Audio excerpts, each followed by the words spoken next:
মাছ নিয়ে নিয়েছে। এই মাথাগুলোকে পিস পিস করে কাটবো।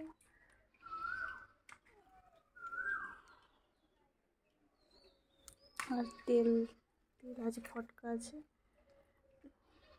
কুমড়োর তরকারি। একটু হলুদ, নুন হলুদ মাখিয়ে নেবো। এগুলো আমাদের মূর্তির জন্য ভাজবো।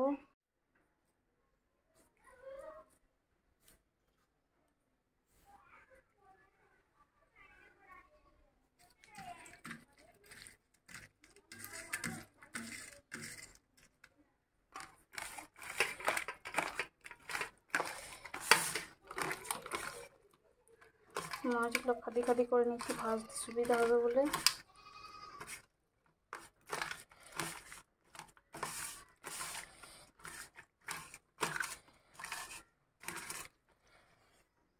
একটাই কলমি শাক নিয়ে এসছে, এই শাকটা আজকে রান্না হবে। শাকটা ভাজা করব।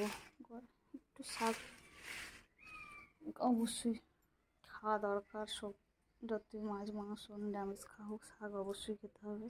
কলমি শাক কাটা হয়ে গেছে, একটু ভালো করে জলে ধুবো।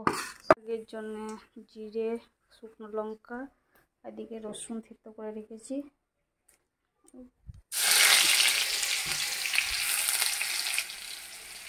তো শাকটা দিয়ে দিলাম।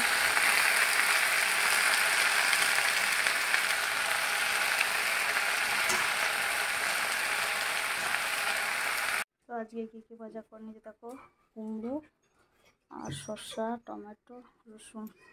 আমাদের অল্প অল্প করে প্রতিদিনই নিয়ে আসে, কারণ একদিনে ফ্রিজে স্টোর করে রাখলেও নষ্ট হয়ে যাচ্ছে। তো আমি বলি যে অল্প অল্প করে আনবে, যেন 2 দিন থেকে 3 দিন যায়। এখন অর্ধেকটা বাঁধাকপি রয়ে গেছে, সেগুলো এনেছিল। তো আমার কুমড়োগুলো কাটা হচ্ছে। এই যে এর সঙ্গে আলুও দেবো। কুমড়োটা আরও কেটে নিচ্ছি। বীজগুলো দেখো কত পুষ্ট লোক।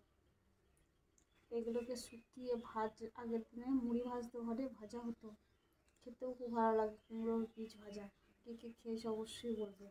কুমড়োর বীজটা আবার এটাকে ছাড়িয়ে রেখে দিয়ে তরকারিতে বেটে দিলে বাদামের মতো কাজ করে। এটা খুব, এই সিডটা, কুমড়োর সিডটা খুবই উপকারী। আমরা হয়তো ব্যবহার করি না, ফেলে দিই, একটু সময় সাপেক্ষ বলে। তো অবশ্যই বলবো খুবই ভালো।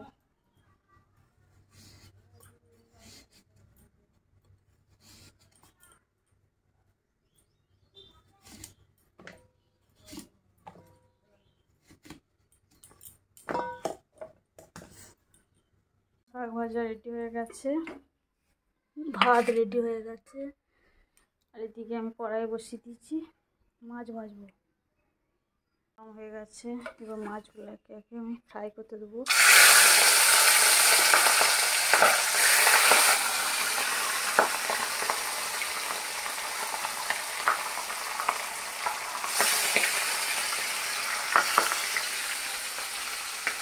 কুমড়োগুলো আলুগুলো কেটে ধুয়ে রেখে দিয়েছি, পেঁয়াজ কেটে নিয়েছি, রসুন বেটে নিয়েছি, আদা রসুনটা পেস্টটা করবো, সেটা বেটে নেবো। আর দেখো মাছগুলো ভেজে নেওয়া হয়ে গেছে। আর মাছের মাথাগুলোকে একদম চিকচিকির মধ্যে ভরে নিয়েছি। এটাকে একদম নড়াই করে থিতারে একদম গুঁড়ো করে দেবো, ভালো করে ভেঙে নেবো। ভেঙে নিতে ভালো, তারপরে সাথে মেল্ট হবে ভালো। তো এরকম কারা কারা পদ্ধতিতে করে অবশ্যই বলবে।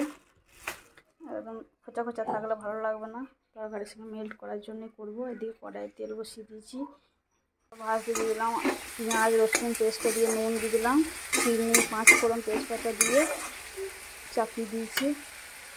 তারপরে ঢাকা দিয়ে দেবো, একটু নরম হয়ে যাক। পেঁয়াজটা আমার কাছে একদম গলে গেছে।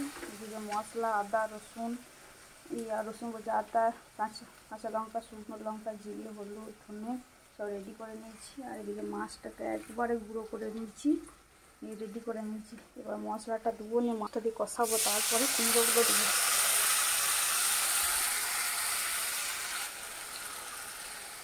মাছটা দিয়ে দিলাম, ভালো করে ভেজে নিচ্ছি। এরপরে কুমড়োটা দেবো।